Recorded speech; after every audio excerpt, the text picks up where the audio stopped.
I'll move on to Mr. Ravi Vishwanath, President, Accident and Health, HDFC ERGO General Insurance. So we would like to hear from you, sir. Before that, let me take everyone through your profile. Ravi sir is the President, Accident and Health Business at HDFC ERGO General Insurance. In this role, he is responsible for all the aspects of leading the health insurance, personal accident, and travel businesses of the company. Sir has worked over 23 years of global experience and in insurance, and has worked in multiple markets in the Middle East and Asia in life and health insurance. Prior to joining HDFC, he was the executive director and CEO at Reliance Health Insurance. In earlier roles, he served as deputy CEO and CDO at Tata AIA Life Insurance, and as a chief marketing officer at Apollo Munich Health Insurance. So, sir, over to you now, and we would like to hear your point of view for this session today. Thank you, Ranjita. Good afternoon, everybody. I hope everybody is well and safe. It's great to be here. Thank you to the ASSOCHAM Eastern Region for the invitation. Damani ji, Navneet ji, thank you very much for inviting me here. Hello to my fellow panelists, Jinder ji, Sanjeev, Krishnan, and to all those in the audience. I want to spend a few minutes talking about two things. One is I just want to spend a few minutes talking about, from my perspective, the impacts and critical issues around COVID that I think will have short-term and longer-term impact. And the second thing I want to just talk about a little bit, picking up on what Sanjeev spoke about and what Krishnan spoke about, is how do we bridge the gap of demand and supply across demographics in the health insurance industry. So on the first things, right? So clearly, as everybody's talked about so far, because of COVID, there has been greater awareness of the need for health insurance. And I think that is absolutely right. But I'm completely in agreement with Krishnan on this, that the question is it sustainable? Or, as people stop worrying about COVID, will we see a reduction, right? So Google search terms, even sales numbers from last year, you see a peak and then it just goes back to the way things were. This is something that I think as an industry, we need to continue educating people. Damanaji spoke about, how he's educating his customers. And I think as an industry, we have to really go out and educate customers about the need for health insurance and how it, both protects you as well as gives you access to the best possible care. The other thing that I think has been a positive impact, assuming that the greater awareness of health insurance will continue to translate into more people engaging and purchasing. The other thing, of course, the other part of the puzzle is access to quality healthcare. One of the things that we have clearly seen during COVID is that as a country, there is a real need to create a much more robust health infrastructure, especially outside the major metros. And I believe that one of the positive impacts that will come out of this is that there will be greater investment that will flow into the healthcare industry, into creating more infrastructure, to creating more hospitals, more primary, more secondary care clinics, and not just focused on metros and large cities, but across the country. And I think that this will be something that will help. I also think that there will be a lot of investments that will happen in health education. We all saw, for example, how important the frontline workers were, how important it was to have nurses, and the shortage of nurses that we have in the country. And I think that one of the things that I hope will come out of this is that as a country, we will invest a lot more, both publicly and privately, into healthcare, health infrastructure, health education, as well as educating people on the need to protect themselves financially with health insurance. The third thing, that I see happening, and Sanjeev spoke about this, necessity being the mother of all invention, is just insurance companies looking at processes and looking to see how can we digitalize processes, how can we simplify processes, how can we make sure that we're paying claims faster, how can we make sure that we are doing pre-authorizations faster, how can we make sure that we are doing discharge faster, right? And I think as an industry, we made a lot of progress on that. The latest number, I believe, is 88% of pre-authorizations for COVID claims happen within 1 hour. at an industry level. And I think that that's great that the industry has come to that level. The 88 needs to become, 100%. But I think people are moving there, and the lessons that we learn from this will carry us forward post-COVID era as well. So these are some of the positive things, but there are some areas that are sort of very critical that I think will require all of us, whether we are, in the industry, whether the regulator, hello Mathurji, and whether it is a hospital fraternity, healthcare fraternity, for us all to kind of come together and work on, right? One of the really sad things that we saw is that just we have a system that was supposed to do something, and then COVID came, and just the pressure on the system exposed a lot of weak areas in the entire link. In some areas, there were breakages in the link because processes and systems that were never designed to take this kind of load were suddenly pushed into service and told to perform and perform, really, really quickly. And of course, all these processes also are being managed by human beings in many cases, as opposed to computers. And those human beings themselves are also impacted by COVID. So a very high kind of pressure on the system. And when you put so much pressure on a system that is not designed to take that pressure, you see that you see where the weak areas are, you see where the linkages are, where the breakages are. Now, in this scenario, I think that insurance companies have done really well. One is, of course, the financial impact of COVID claims, but just I think it was really approached as a social cause.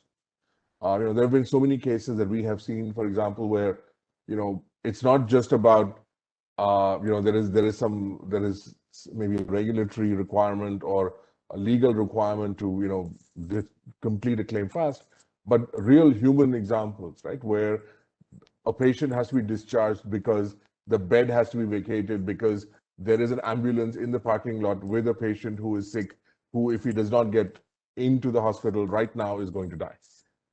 So it's about those kind of hundreds and thousands of human stories that all of us in the insurance industry have gone through, where we've tried really hard to serve people.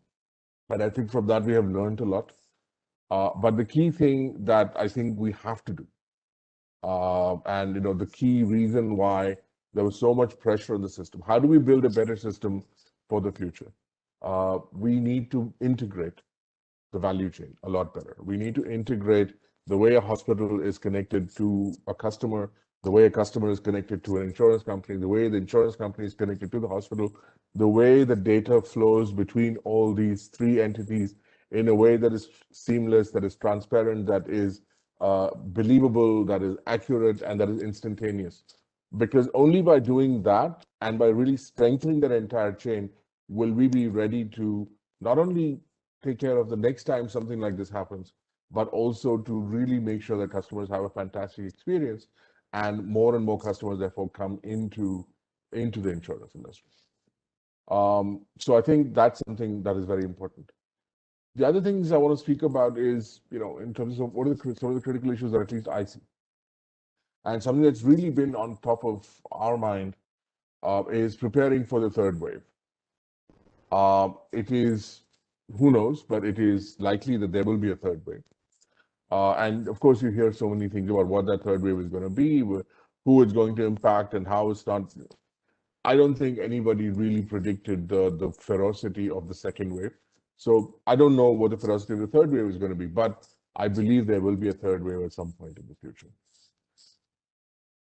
As an industry, as a society, I think we have to really spend a lot of time educating each other about how to behave. I'm in Bangalore right now, and the local government opened up a little bit recently because they saw cases going down, and everybody just went out on the street, and now there is a curfew. These are things that hurt, that hurts people, it hurts the economy, it hurts the mental psyche of people. As a community and as a country, how do we behave in this post-COVID era, I think is going to be very important. The other thing that has really been on our minds is the long-term health of our colleagues and partners. We had several hundred employees who were impacted by COVID. We had several hundred, in fact, thousand advisors, for example, who were impacted by COVID. Unfortunately, we lost a lot of our colleagues during COVID. And the best way to prepare for the third wave is to get people vaccinated today. And so we are spending a lot of our time thinking about how do we do that, not just for our employees, our partners, but also for our customers. And how do we make sure that more and more people get vaccinated? Because at this point in time, it looks like that is the most important thing that you can do, to be ready for the third wave. So I think this is something that is also very important that we need to keep in mind.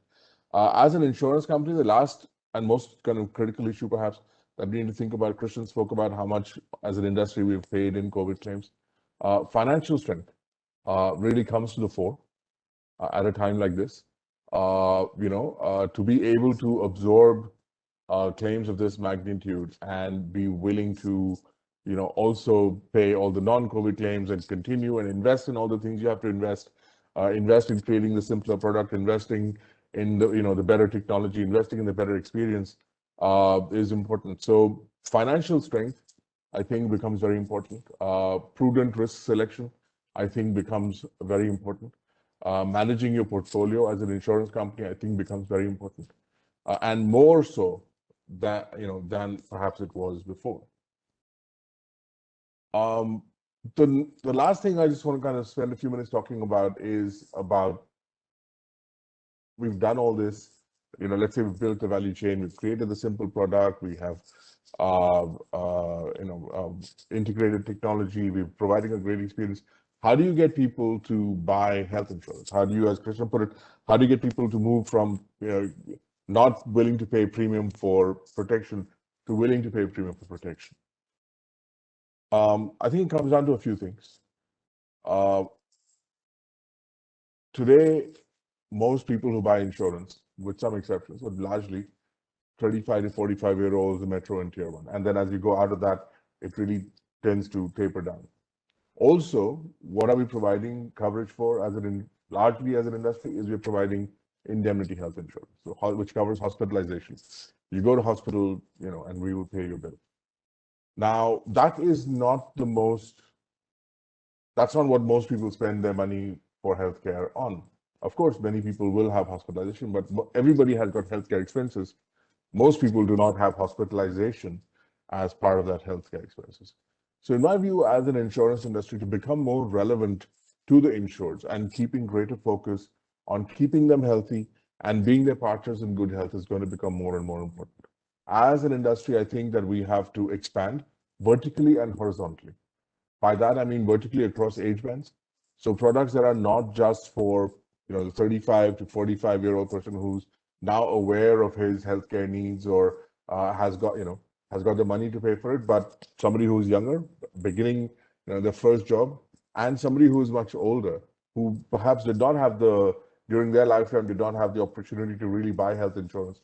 Across the entire spectrum, we have to, as an industry, come out with the right propositions that are sustainable and that allow an insurance company to make the returns that they must make in order to exist in business, but sustainable products across age groups. Also, we have to expand horizontally. Today, we cover only hospitalization largely. How do we cover other things? How do we look at primary care? How do we look at outpatient treatment? How do we look at dental? How do we look at vision? How do we look at all the things that people spend money on for healthcare? The example that I give people is that it's like the health insurance industry is like the motor insurance industry. If the motor insurance industry only covered tires, the rest of the car is not covered. Nobody would buy motor insurance. How do you cover the entire car? The equivalent here is how do you cover all the expenses that people have on their healthcare? And I think when we do that, while keeping things simple, while investing in technology to make the process as smooth and simple and understandable and believable and trustworthy for the customer, and back it up with good service and a network where data flows seamlessly, is how we will be able to really increase the penetration of health insurance in India. But overall, I think the future is really bright. I believe there will be investments in healthcare infrastructure. There will be investments in that kind of technology. There's already stuff that has started, as Krishnan alluded to. And I believe that the health insurance industry will work hand in hand with the healthcare fraternity, with the regulator, with insurance customers to ensure that people will have access to the best possible healthcare, as well as make sure that their financial risks of access to healthcare is protected.